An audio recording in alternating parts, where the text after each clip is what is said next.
ওয়াহিদ হোসেন, আমরা আপনার কাছে জানতে চাইবো, যেটি বলছিলেন যে কূটনৈতিক আলোচনার মাধ্যমে সমাধান করা যায়, বছর পর বছর এই সমস্যা চলে আসছে, কিন্তু সমাধান হচ্ছে না কেন? সমস্যাটা আসলে কোন জায়গাটায়? আসলে আপনাকে যদি বলে রাখি যে বাংলাদেশ হাই কমিশনের পক্ষ থেকে যেই ভূমিকাটা দরকার, যেমন আমি এর আগেও বলেছিলাম, একজন নেপালের কর্মী যখন অ্যারেস্ট হচ্ছে, সাথে সাথে নেপাল এম্বাসি পরের দিনেই সেখানে মালয়েশিয়া ইমিগ্রেশন বা প্রশাসনের কাছে চাচ্ছে যে আমার এই কর্মীটা কেন অ্যারেস্ট হয়েছে, এবং তাকে তার সেফ রুমে নিয়ে এসে হয় তার ভিসা না থাকলে ভিসা জটিলতাটা দূর করে তাকে দেশে এখানে কাজের ব্যবস্থা করা অথবা দেশে পাঠিয়ে দেওয়া। এই বিষয়টি আসলে অদৃশ্য কোনো একটা শক্তি বাংলাদেশ হাই কমিশনকে সবসময় দাবিয়ে রাখে যে এই বিষয়গুলো সমাধানের ক্ষেত্রে তারা ভূমিকা দিতে পারে না। আমি যদি আপনাকে বলি যে গত ফেব্রুয়ারি মাসে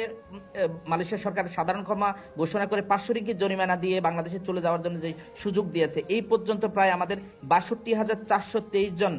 বাংলাদেশি এখান থেকে কিন্তু চলে গেছে। এবং আরেকটি বিষয় আপনি যেমনটি বলছিলেন যে আমাদের অসংখ্য প্রবাসী কিন্তু আটক হচ্ছে, এবং